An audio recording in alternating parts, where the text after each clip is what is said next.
पिता मरण वनवास लिखा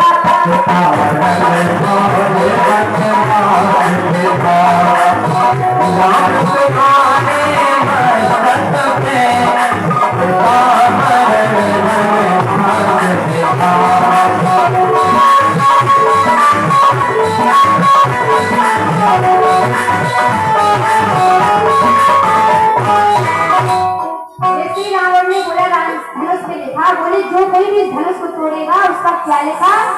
पिता मरण वनवास लिखा। तो हमें तो बन जाना नहीं, हम क्यों तोड़े? रावण के अंदर उन्होंने कहा है कि हमें बन नहीं आया तो हम क्यों तोड़े?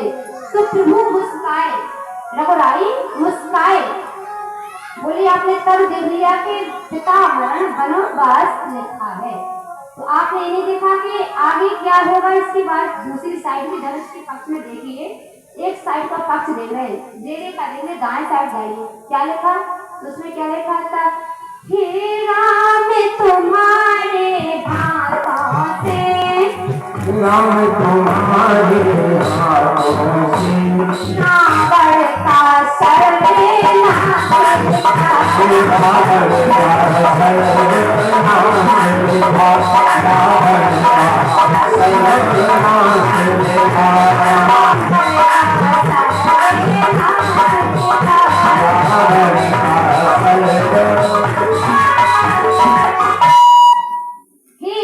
तुम्हारे हाथों से रावण का सर्वनाश लिखा।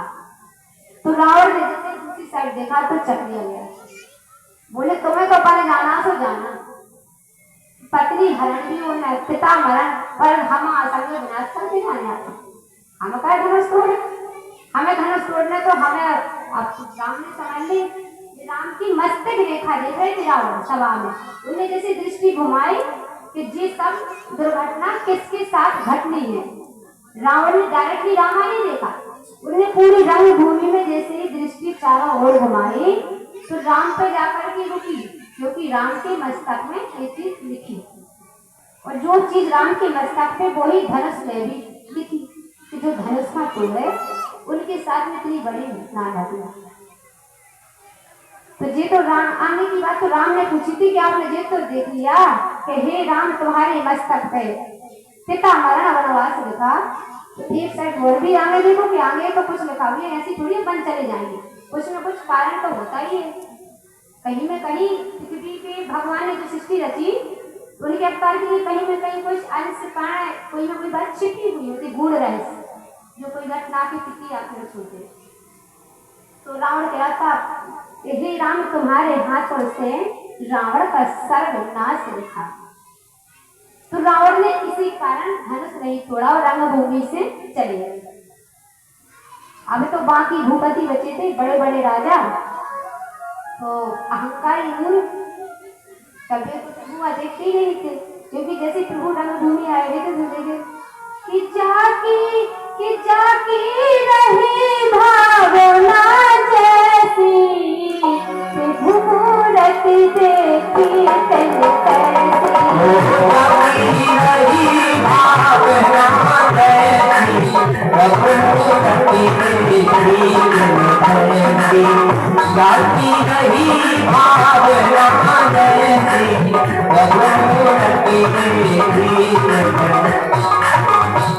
जाकी रही भावना जैसी प्रभु मूरत देखी तन तैसी। अब भावना का क्या अर्थ है? आप भैया जिस रंग का चश्मा लगा लोगे आपको आपके सामने वाला उसी रंग का दिखेगा नहीं। तो भगवान को आदमी कोई बच्चे रूप में देख रहा है, कोई दशरथ नंदन जैसे दिख रहे, और कोई पापी है तो उन्हें भगवान कैसे दिख रहे? काल के स्वरूप दिख रहे। तो जो माता वात्सल्य स्वरूप दिख रही उन्हें भगवान बच्चा एक सुंदर प्रकृति रूप में दिखाई दे रहा है। जो भूपति कपटी का पाखंडी बैठे उन्हें भगवान पाषाण पर्वत के समान धनुष का नहीं तोड़ेंगे। तो जी ने जैसी दृष्टि देखी, जिसने जिस रंग का चश्मा पहने रखा है भगवान उसी रंग के उन्हें दिख गए। और कुछ भूपति तो क्या कह रहे हैं कि जनक जी ने तो विवाह का ये समारोह फालतू में रचा है, मतलब एक नाटक किया। विवाह तो विश्वामित्र जी कहने वाले पहले ही कर दिया था, हो सके उनकी बात फिक्स हो और पहले ही चर्चा हो गई हो, लेकिन दूसरे भूपति क्या बोले कि भैया अरे ये तो साला में धनुष रखा है तो अपना अपना बल का परिचय दो। सब योद्धा जैसी बल के परिचय दे रहे आए कि एक योद्धा आगे आवत तेरे बर धनुष से ना उठावत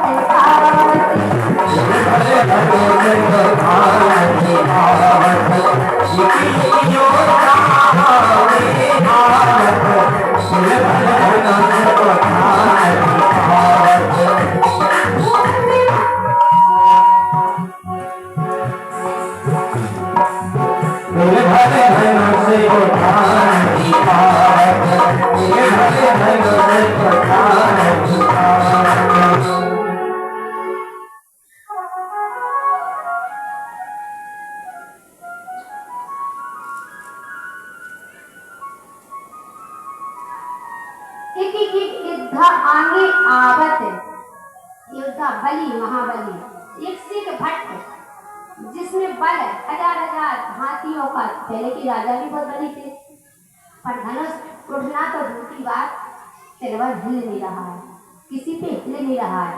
बड़े बड़े भूपति हार गए पर एक खट्टी जैसी 10 योद्धा 10,000 योद्धा कि कोई रामायण में 10 लिखा है, कोई रामायण में से 10,000 भी लिखा है, तो 10,000 ऐसे एक शायद आए तो जनक जी क्रोधित हो गए, कुछ अपशब्द बोले। इसलिए बोले कि पृथ्वी क्षत्रिय वीर हो गई, मतलब क्षत्रिय वीर मतलब वीर नहीं बचा इस पृथ्वी में। यदि मुझे मालूम होता कि पृथ्वी वीरों से रहित है, कोई क्षत्रिय नहीं है, तो मैं इतना कठिन प्रण नहीं रखता। मेरी पुत्री कुंवारी नहीं रहती, कोई पृथ्वी में योद्धा नहीं बचा जो इस धनुष को भंग कर सके। तो लक्ष्मण जी तो शेष काटता है तो बौखला गए, बड़े क्रोध करके बोले जनक जी से कि अतिर से बोले बचन कठोरा कि कछु के जनक कहे नहीं तुम्हें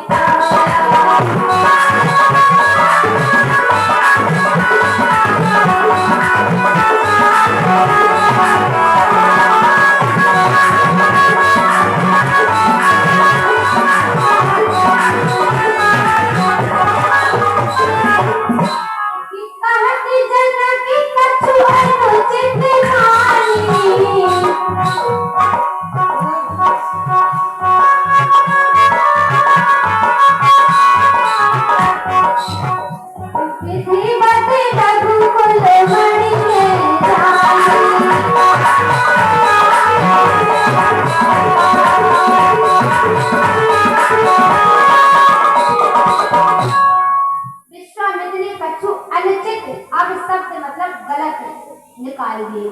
मतलब जनक जी ने तो लक्ष्मण क्रोध आगा, क्या कहते भैया की आज्ञा हो तो ये धनुष क्या है, मैं इस पृथ्वी को ज्ञान की भांति तोड़ रहा हूँ।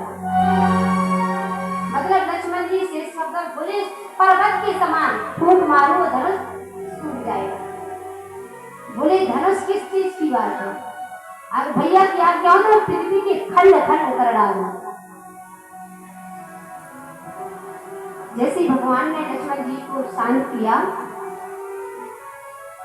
और अपने पास में बुलाया तो विश्वामित्र जी महामुनि जब विश्वामित्र जी गांधी नंदन बैठे हैं तो वे क्या सोचते हैं कि समय जैसे कोई ज्ञाता बैठा हो तो वो मूर्ख जैसा काम नहीं करता उठता है काम को बिगाड़ ले, वो देखते हैं अच्छे समय की प्रतीक्षा करना कि समय सही आ रहा।